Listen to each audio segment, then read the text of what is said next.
నమస్తే. Welcome to BRK women. నేను మీ స్వీయ వర్మ. ఈరోజు మనతో పాటు స్టూడియోలో ఉన్నారు family counsellor and motivational speaker K. Madhavi గారు. హాయ్ మాధవి గారు. హాయ్ మ్యామ్, ఎలా ఉన్నారు? బాగున్నానండి.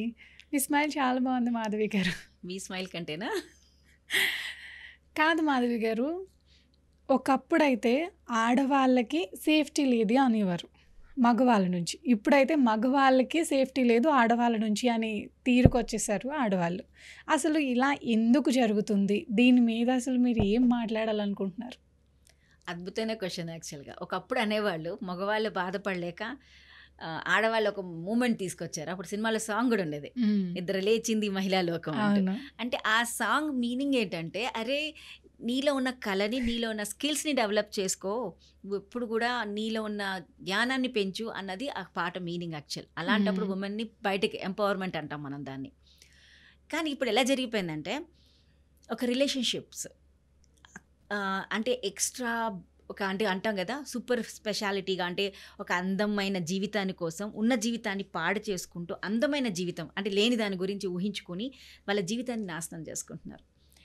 ఇది రిలేషన్షిప్లో నేను చాలా అబ్జర్వ్ చేస్తున్నాను ఈ మధ్యకాలంలో. ఒకప్పుడు ఎలా అంటే ఒక వైఫ్ అండ్ హస్బెండ్ ఉన్నా, లేకపోతే ఒక బాయ్ ఫ్రెండ్ గర్ల్ ఫ్రెండ్ ఉన్నా, దానికి ఒక అద్భుతంగా రిలేషన్షిప్లో ఉన్నారు అంటే దాన్నే వాళ్ళు కంటిన్యూ చేసుకుంటూ ఒక మంచి ఎండింగ్ ఇచ్చేవాళ్ళు. ఇప్పుడు అలా కాదు, మధ్యలోనే వాళ్ళకి ఇంకేదైనా కావాలి అంటే ఇప్పుడు వీళ్ళతో సరిపోవట్లేదు, వాళ్ళకి ఇంకా కొత్తతనం కావాలి, కొత్తగా కావాలన్న ఫీలింగ్స్తో వీళ్ళు చాలా తప్పులు చేస్తున్నారు. Husband and wife is a beautiful relationship. ఇప్పుడు మీరు అన్న క్వశ్చన్కి ఒక అద్భుతమైన బంధం అదే. అంటే ఎలాంటి పరిస్థితులైనా, ఎంత ప్రాబ్లమ్స్ ఉన్నా ఒక్కసారి ఏదైనా ఇద్దరు కలిసి కూర్చొని మాట్లాడుకుని కమ్యూనికేట్ చేసుకుని ఆ ప్రాబ్లమ్ని ఈజీగా సాల్వ్ చేసుకునే సిచ్యువేషన్స్ కొన్ని ఉంటాయి. బట్ చాలా వరకు దాన్ని వాళ్ళు చాలా కాంప్లికేటెడ్గా క్రియేట్ చేసుకొని విడిపోతున్నారు. విడిపోతే హ్యాపీ కదా, బట్ విడిపోకుండా మనం విడిపోవడమే తప్పు అనుకుంటున్నాం. ఒక పెళ్ళయ్యాక ఇద్దరు అరే విడిపోవడాలు ఎందుకు, కూర్చోపెట్టి కౌన్సిలింగ్ చెప్పించి పరువులు, సొసైటీ, ఫ్యామిలీ, లేకపోతే పోనీలేరా అడ్జస్ట్ చేసుకోండి, మీ ఇద్దరు ఒకరినొకరు అర్థం చేసుకోవడానికి టైం పడుతుంది కాబట్టి కాసేపన్నా మీకు ఒక సమయం ఇచ్చుకోండి. డైవర్స్ అన్నదే పెద్ద ప్రాబ్లం అనుకునేవాళ్ళం అన్నటి వరకు. బట్ ఇప్పుడు దానికంటే మించిపోయింది. తన కావాల్సిన రిలేషన్షిప్ నచ్చట్లేదనో, లేకపోతే వేరే రిలేషన్ ఇష్టం ఉందనో చెప్పి తన భర్తని చంపుకునే పరిస్థితులకు వచ్చేస్తున్నారు. సో ఇలాంటి కేసులు విన్నప్పుడల్లా అసలు మనం ఎక్కడికి వెళ్తున్నామో అర్థం కావట్లేదు. అంత రిలేషన్షిప్స్ కొంచెం మనం ఇండియన్స్ యాజ్ అన్ చాలా ఫేమస్ దీనికి, రిలేషన్షిప్స్కి మన ఇండియా. కానీ ఇప్పుడు ఎక్కడి నుంచో నేర్చుకుంటున్నారో ఏం చేస్తున్నారో తెలియట్లేదు. కానీ నేను బాగుండాలి, నా ఇండివిజువాలిటీ మెయింటైన్ చేసుకోవాలి అంటే, నాకు ఇతని దగ్గర దొరకంది వేరే వారు దొరికితే అక్కడికి వెళ్ళాలంటే నేను ఎలాంటి అది ప్రయత్నం ఎలా చేయాలి? సాధ్యం అవుతుంది మాధవి గారు? ఒకరి దగ్గర లేని ఇంకొకరి దగ్గర ఏముంటుంది అంటే చెప్పండి. మనిషి అలా తయారయ్యారండి. ఇప్పుడు ఏమనుకుంటున్నారు, అరే డబ్బు నా భర్త దగ్గర డబ్బులు లేవు, వాడి దగ్గర చూడడానికి డబ్బులు ఉన్నాయి, వాడు బాగా మెచ్చుకుంటాడు. ఇంకోటి చిన్న కేసు తీసుకుందాం. ఇప్పుడు పెళ్ళికి ముందు న్యాచురలీ ఇద్దరు కలిసి మాట్లాడుకోవాలి, తిరగడాలు బాగానే ఉంటుంది. పెళ్ళాక ఏమవుతుందంటే ఇద్దరికిద్దరు చాలా బిజీ షెడ్యూల్లోకి వెళ్ళిపోతారు, భార్య ఏంటి భర్త ఏంటి. అయితే భర్తకి ఏమవుతుందంటే ఒక్కొక్కసారి భార్యకి టైం ఇవ్వలేకపోతుంటాడు, అలాగే భార్య కూడా ఒక్కొక్కసారి టైం ఇవ్వలేకపోతుంది భర్తకి. ఇది వాళ్ళకి ఎక్కడ దొరుకుతుంది? బయట పనికి రాని వాళ్ళు కొంతమంది ఉంటారు కదా, అక్కడి నుంచి వాళ్ళకి దొరుకుతారు. వాళ్ళు చాలా టైం ఇస్తారు వీళ్ళకి. ఇప్పుడు ఏమనుకుంటారు, నా భార్య ఇవ్వలేని టైం ఆమె ఇస్తోందంటే ఆమెకి నేనంటే చాలా ఇష్టం. భార్య కూడా అలాగే అనుకుంటాను. బికాస్ నవేడేస్ ఉన్న బిజీ షెడ్యూల్లో, ఇప్పుడున్న రెస్పాన్సిబిలిటీస్లో, ఈ దాంట్లో ఒక హస్బెండ్ కూడా ఆమెకు టైం ఇవ్వలేకపోతున్నాడు. అది మాత్రం షూర్ జరుగుతున్నాయి.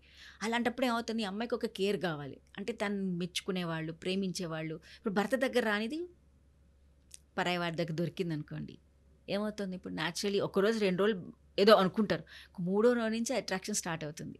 ఇంకప్పుడు ఏమనుకుంటుంది, నా భర్త ఎలాగో నన్ను పట్టించుకోవట్లేదు, అతను నాకు నా వాల్యూ ఏం లేదు, సో నేను అక్కడికి వెళ్తే నన్ను వాల్యూ ఇస్తున్నాడు కాబట్టి నేను వాడి దగ్గరికి వెళ్తే బెటర్ కదా అని ఒక ఫీలింగ్ వస్తుంది అమ్మాయికి. అలా ఒకప్పుడు కూడా ముందు ఉన్న సొసైటీ భయం ఉండేది ఒకప్పుడు. ఇప్పుడు సొసైటీ భయము ఏమీ లేదు ఎవరికి. ఏమవుతుంది అయితే ఏంటి, సొసైటీ నాకు ఏం చేస్తుంది అంటే, ఇప్పుడు నాకు ఒక రిలేషన్షిప్లో ఇది ఇతను నాకు ఇవ్వకపోతే బయట వాడు నాకు ఇస్తే బయట నాకు సొసైటీ ఏమైనా చేస్తుందా? నాకు బాధలో ఉన్నప్పుడు నాకు సొసైటీ ఏమైనా చేసిందా? ఇప్పుడు నేను ఇలా చేస్తే నన్ను ఏమైనా అంటదా సొసైటీ అన్న తీర్పులో చాలామంది బయటికి రావాల్సి ఇలాంటి తప్పులు చేస్తున్నారు. దానివల్ల నిజంగా మగవాళ్ళకి చాలా ఇన్సెక్యూరిటీ ఫీలింగ్ వస్తుంది. ఇప్పుడు చాలా వరకు రీసెంట్లీ కూడా చాలామంది వాళ్ళ మ్యారేజ్ ప్రపోజల్ అప్పుడు అంటారు, నిజంగా నాకు నేనంటే ఇష్టం ఉంటేనే నన్ను పెళ్లి చేసుకోండి, నాకు ఇష్టం లేకపోతే మాత్రం. నిజంగా అలాగే అంటున్నారు. ఒకవేళ పెళ్లి చూపుల్లో చాలా ఇన్సిడెంట్స్ జరుగుతున్నాయి. మీకు ఈ పెళ్లి ఇష్టమేనా లేదంటే చెప్పండి, నేను మాట్లాడతాను, మీ ఇంట్లో మా ఇంట్లో అన్నట్టు మాట్లాడుతున్నారు అబ్బాయిలు. అంత భయపడిపోతున్నారు పాపం పెళ్లి చేసుకోవడానికి. చాలా భయపడుతున్నారండి. రీసెంట్ ఒక కేసు చూశాను. ఒక అమ్మాయి, షీఈ్ వండర్ఫుల్, మంచి గ్రాడ్యుయేట్ చైల్డ్. నౌ ప్రొఫెషనల్ కోర్సెస్కి వెళ్తున్నారు ఆ అమ్మాయి.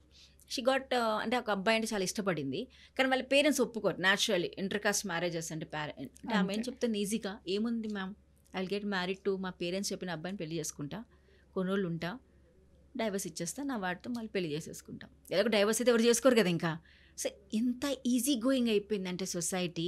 అంటే నాకేమనిపించినప్పుడు నేను అలాంటి వాళ్ళ కేసుల గురించి నేను బాధపడ్డా. అంటే నువ్వు ఒక రిలేషన్లో దూరాక వెళ్ళాక న్యాచురల్లీ ఏ రిలేషన్షిప్లో నీకు కొంచెం కంటిన్యూ నియర్లీ 1 to 2 years పడుతుంది వైఫ్ అండ్ హస్బెండ్ రిలేషన్ కూడా కొంచెం స్ట్రాంగ్ అవ్వడానికి. అందుకని మన వాళ్ళ పాతకాలంలో అంటే తొందరగా పిల్లలు పుడితే లైఫ్ సెట్ అవుతుందని. బట్ నా అకార్డింగ్ పిల్లలు పుట్టే ముందు వద్దని అండర్స్టాండింగ్ బాగా చేసుకుంటే రిలేషన్షిప్ ఎక్కువ లాంగ్లో ఉంటుంది.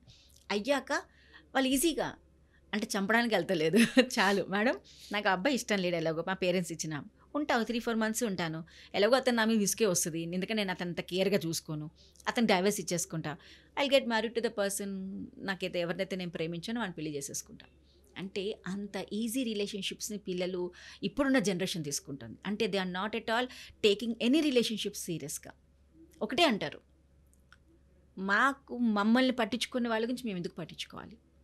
యా ఇప్పుడు సరే అలా వదిలేసాను కావాలంటే, బట్ ఇప్పుడు మీరు మనం అనుకున్న దాంట్లో విషయంలో మగవాళ్ళు భయపడుతున్నారంటే పెళ్లి చేసుకుని వాళ్ళు చంపేస్తుంటే నిజంగా వాళ్ళకి వాట్ ఈస్ ద యూజ్, వాళ్ళకి ఇంత కష్టం. అంటే ఏదైనా ఒక రిలేషన్షిప్లోకి వెళ్ళాక నాకు ఇది ఇష్టం లేదంటే వదులుకుంటే ఒక అర్థం ఉంటుంది, కానీ అతను చంపి ఎవరి గురించో వేరే వాడి గురించో మీరు అన్నట్టు వీడి దగ్గర లేని వాడి దగ్గర ఏం దొరుకుతుందో తెలియదు, కానీ ఇక్కడ వీని చంపి వాడి దగ్గర ఎందుకు వెళ్తారో తెలియదు. రేపటినాడు వాడి ఈమెను చూసుకుంటానికి గ్యారంటీ ఉందా? అదే కదా.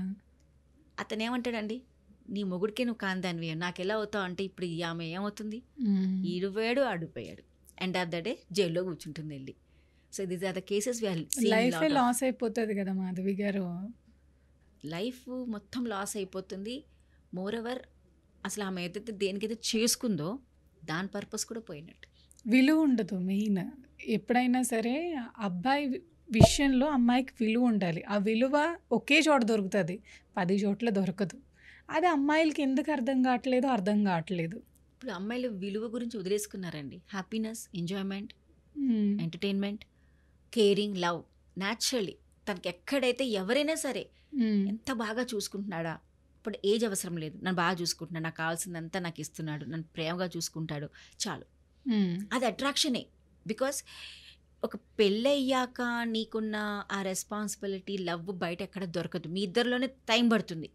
అంటే నీకు లేకపోతే ఇష్టం లేదో చెప్పేయాలి, నాకు ఈ పెళ్ళి ఇష్టం లేదు, లేదా ఆ అబ్బాయికి అని చెప్పేసి, బాబు నాకు ఇష్టం లేదు నువ్వంటే, నాకు బలానా వాళ్ళంటే ఇష్టం, మా నాన్న ప్రెషర్తో, మా అమ్మ నాన్న ప్రెషర్తో నేను ఒప్పుకుంటున్నాను, కానీ నాకు ఇష్టం లేదు, మీరు మాట్లాడండి. ఇందాక మీరు అన్నట్టుగా ఆ భయపడే వ్యక్తి. బట్ ఇప్పుడు అమ్మాయిలు ఎలా కూడా చేయట్లేదు. అంటే ప్లాన్డ్గా చేసుకుంటున్నారా, లేకపోతే తర్వాత పెళ్ళయ్యాక ప్లానింగ్ ఏదో మార్చుకుంటున్నారా అనేది కూడా వాళ్ళకే తెలియాలి. కానీ ఇది మాత్రం సొసైటీలో ఒక రకమైన ట్రెండ్ క్రియేట్ చేసేస్తుంది. ఇప్పుడు నేను ఎక్కడ విన్నా రీసెంట్గా, మీరు ఇదే కాదు, ఒక ఆయన టీవీలో ఒక సినిమా చూసి ప్రాక్టికల్గా చేస్తే ఎంత బాగుంటుందా అని చెప్పి తన భార్యని కూడా చంపి ముక్కలు చేసి కుక్కర్లో ఉడకపెట్టి ఫ్రిడ్జ్లో పెట్టిన కేసు కూడా మనం విన్నాం. అంటే అతనికి అప్పటిదాకా ఎవరికి తెలియదంట, వాళ్ళిద్దరూ అసలు చాలా బాగానే ఉండేవాళ్ళు. బట్ ఇలాంటి కేసు చేస్తే బాగుంటుంది కదా అన్న ప్రాక్టికల్గా అంటే సైకోలు అయిపోతున్నారు. అంటే నేను ఇక్కడ అనేది మీరు మగవాళ్ళు అన్న మాట అన్నారు, కానీ ఇలాంటివి కూడా జరుగుతున్నాయి. సో మగవాళ్ళకి కూడా ఎక్కువ జరుగుతున్నాయి, ఎందుకంటే భయపడుతున్నారు పెళ్లి చేసుకుంటే రేపు ఉండనా ఇవ్వ వల్ల అన్న ఫీలింగ్లో కూడా చాలామంది భయపడుతున్నారు. సో ఇట్స్ ఓకే, కానీ please I request people, if మీకు ఇష్టం లేకపోతే డైవర్స్ అన్న తీసుకోండి. ఇప్పుడు ఒకప్పుడు డైవర్స్ వద్దు, ఇద్దరు కలవడానికి ప్రయత్నం చేయండి అని చెప్పేవాళ్ళం. ఇప్పుడు ప్లీజ్ మీకు అతను అంటే ఇష్టం లేకపోతే అతను వదిలేసేయని కావాలంటే, లేకపోతే డైవర్స్ అన్న తీసుకోండి, లేకపోతే ఇంకేదైనా మార్గం తీసుకోండి, మాత్రం చంపడాలు మాత్రం మానుకోండి. ఎందుకంటే దీనివల్ల మీ లైఫ్లో ఏదైతే మీరు పొందాలని బయటికి వెళ్తున్నారో అది కూడా మీకు దక్కదు.